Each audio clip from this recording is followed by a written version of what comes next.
Katika ulimwengu wa vijana kuna shinikizo la kutaka kutambuliwa na kuthaminiwa katika jamii. Lipo shinikizo hilo. Sababu kundi la vijana kwa kweli katika jamii ni kubwa sana, kubwa. Naona jinsi leo palivyofurika vijana hapa. Mpaka kule, mpaka huko na nyuma na wengine mpaka kwenye miti kule. Vijana ni wengi kweli.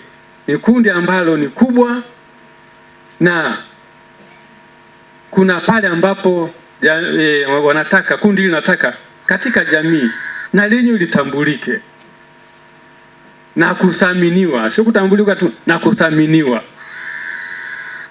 kwa sababu ni kubwa na lina mchango wake katika jamii. Sasa tufanye nini? Tukumbuke kwamba wote tumeumbwa kwa sura na mfano wa Mungu, na kwamba utu wa mtu ni muhimu. Utu wa mtu ni muhimu.